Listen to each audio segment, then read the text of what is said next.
YouTube, how's it going? The Goat House is back. Today I'm going over my favorite sleeper free agents. We're also going to talk about their top landing spots and some other landing spots to go along with it. I'm not really looking for like the deep sleepers, the guys that are going to sit around for a bit, get cheap contracts, guaranteed to be backups. I'm more looking for known players that kind of are being slept on a little bit, might get a sneaky good contract and could perform better after they sign as a free agent here this offseason. So those are the types of guys I'm looking for.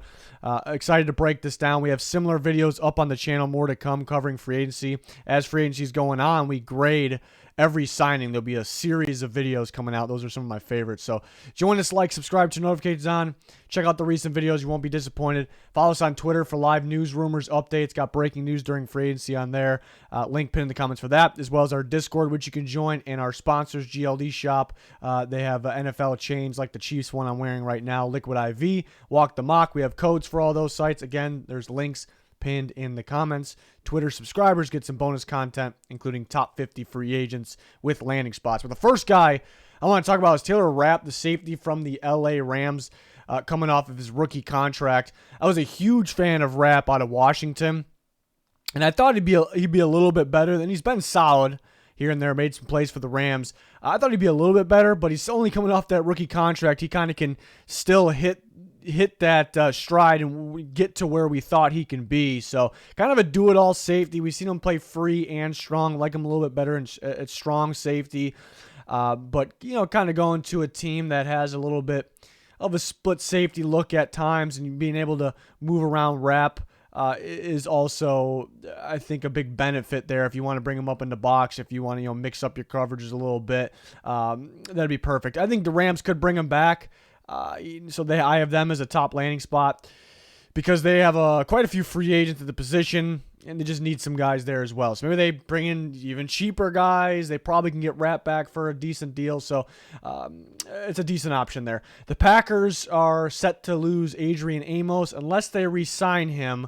But I think they could be in a market for a young safety that's still growing, kind of young, getting better to pair with Darnell Savage. I think Taylor Rapp could be one of those guys they look at. Would make sense there if they don't bring back Amos, and I don't think they will, but we'll see. And the Bills, the Bills have Jordan Poyer as a free agent.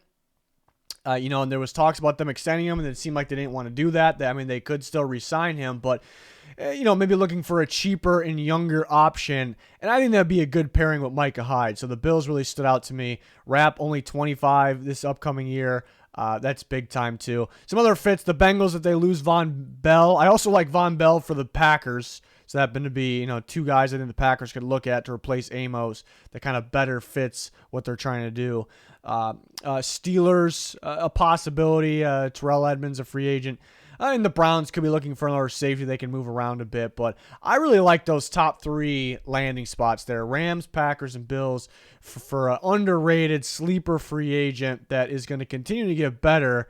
And again, really could hit a stride here going forward. And we'll talk about another safety that I actually mentioned already, and that's Adrian Amos. This is a bigger name guy. He, throughout most of his career, he wasn't really a sleeper guy. Everyone thought highly of him, but he had a down year this year. Going to be a free agent. 30 years old this year. No one is talking about him right now, probably because he kind of had a down year. But what you didn't know is that he's still a very solid safety, and the Packers kind of switched what coverages they were running when Adrian Amos looked like just a year. Not this past season, just last year. People were talking about him a top 10 safety. Year before, the same situation. Maybe his last year on the Bears as well. And what the Packers were running when Adrian Amos was playing very well was a good mixture of cover 2 and cover 4. And they really mixed it up this year. They were running pretty much everything there, a little bit more man coverage as well. And it just didn't really seem like he fit that. So it's really all about scheme, mainly what type of coverages defenses teams want to run. So kind of going to a team that runs more of that split safety, cover 2, cover 4. That's the Bills. The Bills run a lot of cover 2, some two-man under as well. The Rams run a ton of cover 4, which he thrived in Green Bay as well. And they're in need of some safeties, the Rams. Rapp's a free agent. They just kind of need safeties as it is. And the Jets ran quite a bit of cover 4 this year, and they could use another one in there as well. So I really like those scheme fits for Adrian Amos. And he might be cheaper Just because he had an off year, it might be cheaper, and he could go to one of those teams, like the Bills. Where if he went to the Bills, I think he'd ball out. I think he's not Jordan Poyer, but I think it would kind of be in the same range where he played. I think he'd get back on track to how he was just playing a year ago, maybe 2 years ago. So he actually fits the Chiefs. They ran a lot of cover too. It's just going to depend on what they want to do with their current group there. And he could go back to the Packers, but it just depends if the Packers want to go back to running what they were running when Amos was kind of taken off. I don't think they do. I think their defense really started taking off at the end of last year, kind of fit some of the newer guys they have brought in. So maybe they can go look for a better fit. And I do think Amos could be somewhat of a replacement for Von Bell if the Bengals lose him. That's kind of a wild card one, but I really do like the first three teams I listed there for Adrian Amos. It's a bigger name that's being slept on right now maybe because he's 30, but I think it's more so because he had an off year. I think if you just get him back, with the right scheme fit, I think he's back to playing like a very solid safety. So just an interesting one that's being slept on. Next guy, Jonathan Jones, the corner that plays slot and plays the outside for the New England Patriots. I'm just shocked that, this is somewhat of a bigger name. Everyone knows who he is, solid. Everyone knows he's a solid player, but I'm just shocked that he's really not getting talked about at all. He's well inside my top 50 free agents, and it's tough because sometimes the Patriots let these guys walk, the defensive backs or anybody that's played under Bill Belichick, and they just don't end up being as good elsewhere. I think Jones is different for multiple reasons. I think he's different when it comes to that because he was one of the better slot corners in football for a bit. This year they needed him to play outside, and he played pretty well on the outside. So you kind of can get him, either way. Do you want a star slot corner, or do you want a guy that can play both, a guy that can play outside, experience in man coverage, because the Patriots run a ton of man. That's very hard to do. And I think it's different when it comes to the Patriots because the Patriots usually let these guys, they usually let everyone walk, it feels like. But especially, I'd say who stands out the most, what position groups, defensive backs, I'd say corners, safeties they've brought back, corners and running backs. Those are positions where they have around for a bit, they play great, all right, you're out of here, we're bringing the next guy in. But I think this guy could be different because he was different. He played a lot in the slot and this year a lot outside, and he was pretty good doing both. So and he's just got going a few years ago, and this was his first year playing a lot of corner outside, and I think he's a little different because the versatility and the Patriots like him, so he very well could go back to the Patriots, and he's not getting a lot of buzz right now, so they usually tend to pass on guys when they become expensive. He might not be that expensive. I do love the fit with the Detroit Lions because they run a lot of man coverage like the New England Patriots. They could use a corner on the inside or the outside. They really could. They have young guys across the board there. They played Mike Hughes on the inside a bit. I think you get a lot better with a guy like Jonathan Jones, who also can play on the outside, could help. He'd probably be their best corner on the outside as well. I know they have some young guys that are continuing to get better, guys like Jeff Okudah, but I like the fit. Lions have some money. It's not going to be super expensive. It just makes sense there. And the Giants, a lot of man coverage as much as anybody in the Patriots. These three teams actually probably ran the most man coverage now that I'm thinking about it. Patriots, Lions, and Giants. They probably run them, based on last year, they ran the most that I saw, ran the most man coverage. So we know he's a fit with the Giants. They're looking for another corner there. Would they want to play him more inside out? They've kind of had Darnay Holmes playing inside, but also can play out as well. They have Adoree Jackson on one side. They could use another man coverage corner, so they made some sense. The Falcons, depending on what they want to run. They ran a bit of cover 3 last year, but they bring in Ryan Nielsen from the Saints, who ran a lot of 2-man unders, man coverage. They could use a guy that can play slot or outside. So I thought that made some sense there. Cowboys could use a guy like this as well, getting beat up in the secondary. Steelers usually like the versatile corners, I should say, and they're in need of one. And the Niners as well, kind of like the guys that the Niners take some guys that feel like they're slot guys, and they end up playing very well outside for them, and that's kind of what he shifted over to last year. So just a lot of standout fits here, teams that really make sense as a fit, but I'm surprised he's not getting talked about. I think this is a pretty damn good football player, pretty good versatile corner here, under the age of 30, just kind of getting going recently. I think worst case, he's playing the slot corner position at a very high level. Some teams might want him to play outside, but I think you can do that at a solid level as well. Next, Azeez Al-Shaair, the 49ers linebacker, who's He's very young still, going to be 26 for this upcoming year, and he's a stud. I saw it last year. We saw it the year before when he has to fill in for Greenlaw, or when they have, it seems rare these days that teams have 3 linebackers on the field at once. They used to, like crazy, those 4-3 teams. But yeah, when he had to fill in or when he was on the field, he looked pretty damn good. And I think his time with the 49ers is probably done because, the majority of the snaps go to their standout guys, some of the best linebackers in football, Fred Warner and Dre Greenlaw. So I think you go somewhere else where a team can kind of give him a sneaky contract. He's not going to get paid a whole lot, but a sneaky contract the Niners just wouldn't pay to be a rotation guy. And he's still got a lot of upside. The Texans come to mind first. D'Amico Ryans is there who coached him up, played the position, coached him up with the 49ers. You could say, well, he didn't play him a whole lot. That's why he's leaving, but he had star linebackers in front of him, and he knows what he's about. It's an upgrade for the Houston Texans. I guess the only downside of that is, again, they're going to run 2 linebackers out there quite a bit, like pretty much everyone does. And they have 2 guys that kind of can play that role currently. Christian Kirksey and Christian Harris could be the 2-man linebacker group. And you could get better. Honestly, I think Al Shire would be better than both in D'Amico Ryan's scheme, but I do love the upside of Christian Harris, and he can make him into something. It's just going to depend on how the Texans feel, and they could move on from a guy like Christian Kirksey as well. You'd probably need more of an inside guy, though, over Al Shire. I view him as a 4-3 outside linebacker, 2-man, team that run 2 off-ball linebackers, and more of an outside guy, not controlling the middle. But there is an immediate, fit right there with the Texans with D'Amico Ryans. I like the Jets as well. It happens to be that Robert Saleh he came from the 49ers, so we know he can fit over there. Mosley has nothing to do. Mosley's the inside guy. They could cut him, but Quincy Williams is a free agent, and they could just get a guy they know is a fit and still growing, getting better. They could bring back Quincy Williams. And the Bears, ton of cap space. Not that's a factor here because he won't be super expensive. Could be sneaky, get a little bit more money than you think, but the Bears are somewhere, they're in their rebuild stage. So I think Shire could go to a team looking for a starting linebacker right now. There's a lot of contending teams that probably don't need a guy like this to start. So a team that needs a starting linebacker and also a team that's young and kind of looking for guys to fit that, rebuilding, let's get young guys that can be part of this rebuild. So Chicago Bears make some sense there. I think they would pair him with Sanborn over there. And the Raiders could look for an outside guy. Cowboys could look for another piece as well. The Eagles, they tried out Kaiser White last year. I think this could be an upgrade, and it feels like they're a little cheap when it comes to that position, but Nakobe Dean could step up as well. And then, I guess he could go back to the 49ers if he doesn't have the market that we thought he would. But, I like those first few teams we talked. I like all the teams we talked about there. But, we'll see if D'Amico Ryans and the Texans give him a shot there since he's played under him.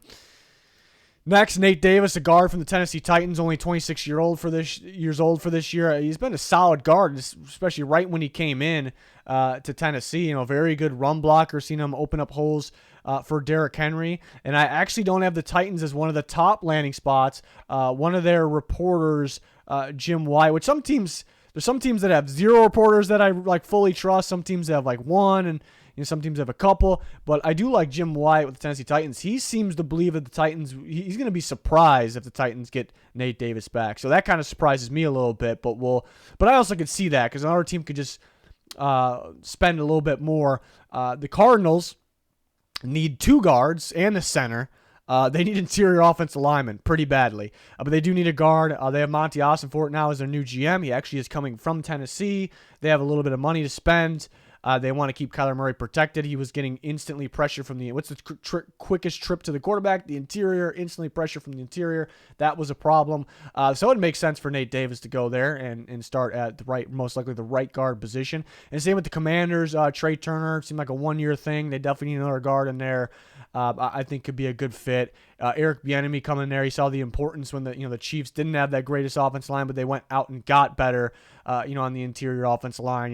That year they added Trey Smith, and then in free agency Joe Tooney, which is a big one. So they can see how adding a guy like this could be. And the Raiders definitely can use a right guard. I think he could fit McDaniel's scheme as well. A lot of power, man blocking up there. So I thought that was a really good fit. Titans, they're going to need probably 2 guards if they right as of right now. They probably need 2 guards. So I still think they can make an offer here. Somebody might outbid. I can see that.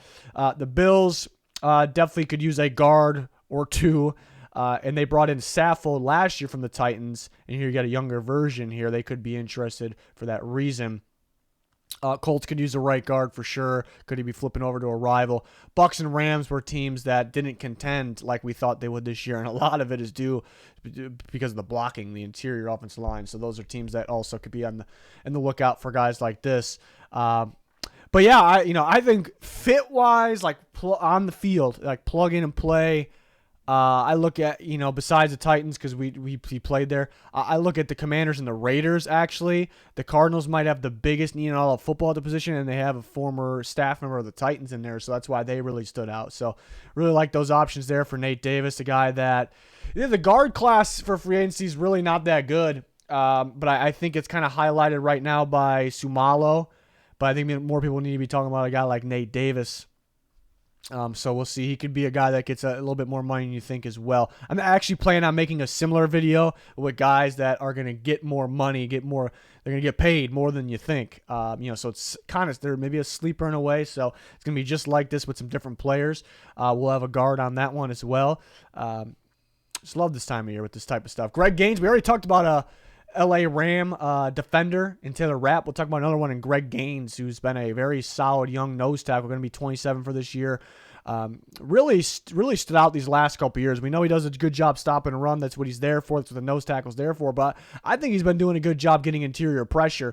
And you get a little scared with the Rams guys because a lot of time, Aaron Donald makes them look better than they are. And we've kind of seen that. And I've actually kind of been saying that too. Like, I'm not sure if this guy should be, high up on your free agency list. This, a couple guys last year, because I don't see them as good without Aaron Donald. But Greg Gaines, of course, everyone's going to be affected if Aaron Donald's not next to him. But I think it's a little different. I think he does his job very, very well. We saw Donald miss some time this year. I thought he played well here.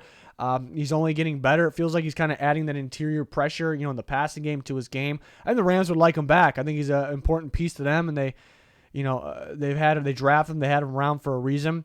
The Raiders are another team, a lot of spending money, and they definitely are in the market for multiple starting interior defensive linemen so they can get a nose tackle in here to help stop the run better. And the Bears were just god-awful stopping the run last year. It's because they need interior defensive linemen pretty badly. And they want young players. They got a lot of money to spend, but they want young players to kind of go along with their rebuild. And you got a young player here in Greg Gaines. They could get a nose tackle like this in free agency and then draft a guy like Jalen Carter for the defensive tackle spot. That kind of makes sense to me. It is a little scary with the nose tackles, though, because how much do you pay them? Usually not a whole lot. So you don't want to overspend on a nose tackle. But it's a guy that's kind of being slept on a little bit. Browns also badly need a nose tackle. It can very well fit with the top 3 landing spots. The Browns, that is. The Jets, it feels like they keep on adding interior defensive line, but they keep on searching specifically for a nose tackle. They might want to get better at that spot. I don't know if they want to spend a whole lot of money at that position though. And the Falcons, somebody to pair with Grady Jarrett. In the Niners actually were weak at that spot this year, which was weird because they got other really good defensive linemen, but it's actually a spot where they can get better. So yeah, Gaines, good young nose tackle to watch out for there. Alexander Madison, there's a long list of running backs that are very solid, and people were talking about, the big time guys obviously, but then you got that next tier guys. But how about Alexander Madison? I think he don't get talked about enough, and probably should be in the category of the even if he's not as good as some of those guys, but guys like Damian Harris, David Montgomery, Miles Sanders, some of those guys have been rushing better than him production wise, but Madison's also been a backup, and when he's had the opportunity to start or fill in for Dalvin Cook, he's looked like a starting running back, and he's still only going to be 25 for this year. He's got plenty. It's not like he's worn down. He's still got a lot left in the tank there because they haven't really been using him a whole lot. I thought he added a pass catching part to his game this year as well. So this could be a sneaky guy. And at the trade deadline, there was a report that about half of the league called the Vikings about trading for Madison, and they didn't let him go, obviously. So there was some interest because I think they knew they had that playoff run possibly coming up. But the Broncos stand out right away.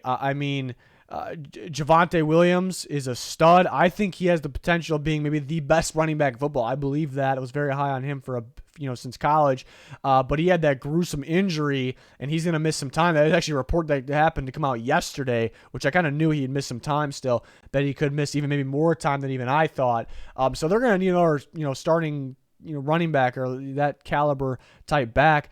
George Payton was an assistant GM coming from Minnesota, familiar with Madison. He actually brought Mike Boone, who was solid in Minnesota, behind Madison with him. He's got an expiring contract as well. So I thought that made a lot of sense. I mean, this is a guy that's capable of starting, and he's a very high-end number 2 when he's not the starter. It just makes sense with a guy like Javonte Williams. I think the Chargers looking for somebody else like that as well. I mean, they have Eckler.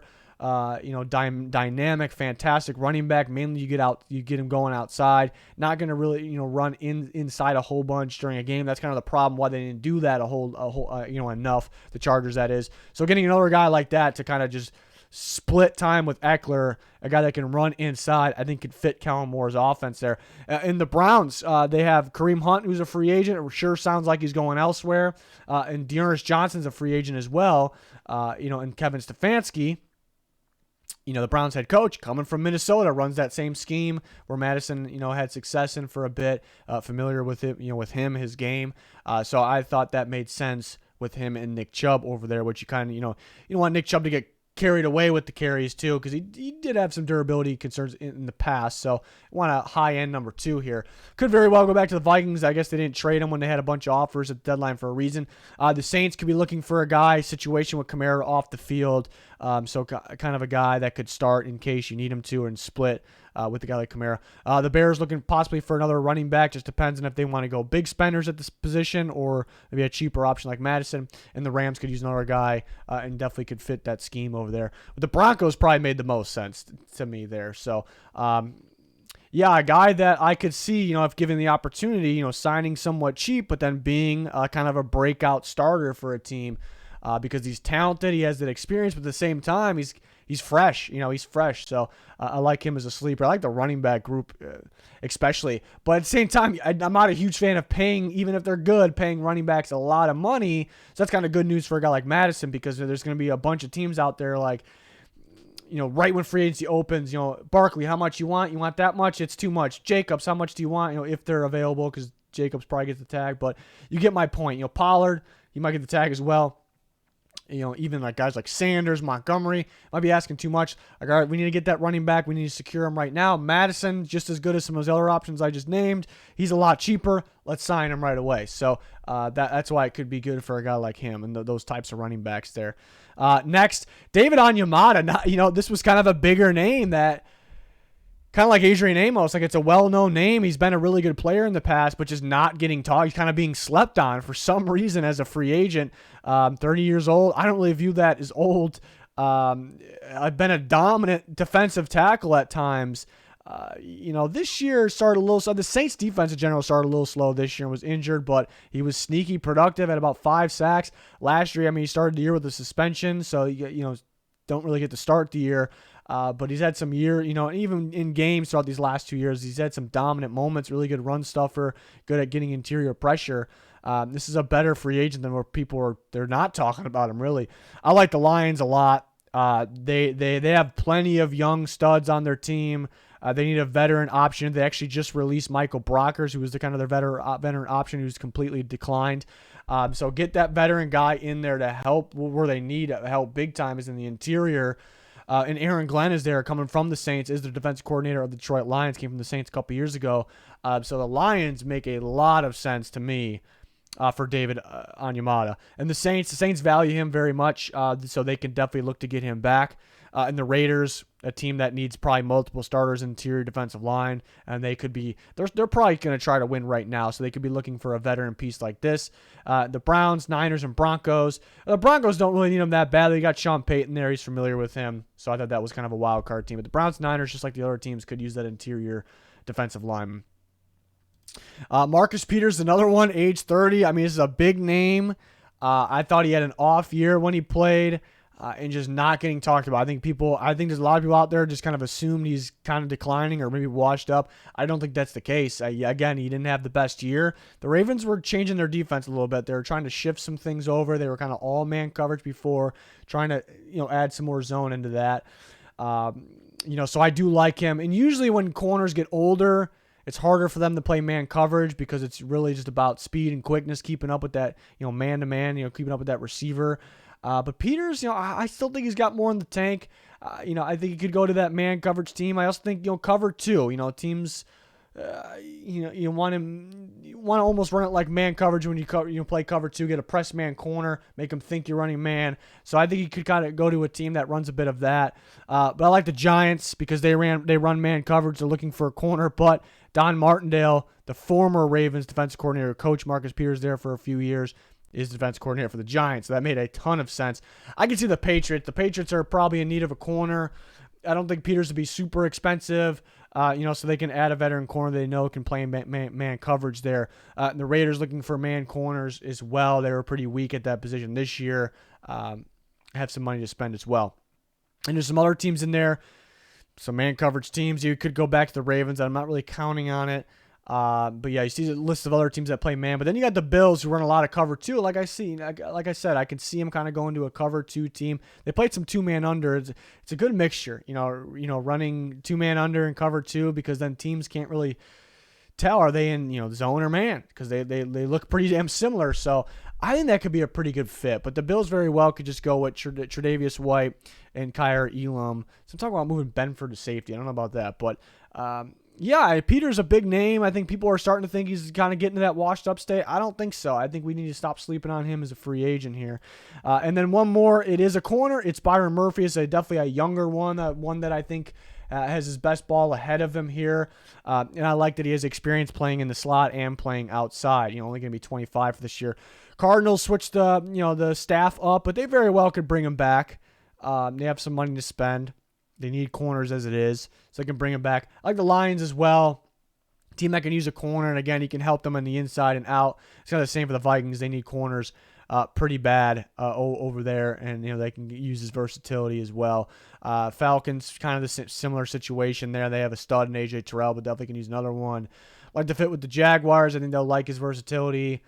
Patriots, maybe they want. And it just depends on how much Murphy's going to cost with that one. And the Broncos, kind of a wild card option too, because Vance Joseph coached Byron Murphy with the Cardinals, so we know he fits there, and he's over with the Broncos, so that makes a lot of sense actually. But do they really need a corner? I mean, Patrick Surtain's one of the best in football. I think they like Damari Mathis on the outside to play the other spot, and in the slot they have Quan Williams. So it's just going to depend on if the new staff views them as needing a corner.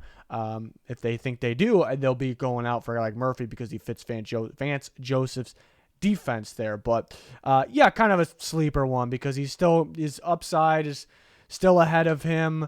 Was a first round pick maybe for a reason there. Not really being talked about a whole lot there. So there's some good corners out there for free agency, though. So that'll wrap up my sleeper free agents. Let me know your sleeper free agents in the comments if you think I missed on landing spots, perhaps. I usually go off fit. I think that plays a big factor more than people think, like scheme fit, especially with those defenders. That's usually how I roll. Teams just want to go for who needs this the most, but sometimes it's not all about that. We have videos like this and more to come on the channel, so like, subscribe, turn notifications on, follow us on Twitter. That's very important. Links pinned in the comments for anything you're looking for. That's going to do it. Thanks for watching. Goodbye.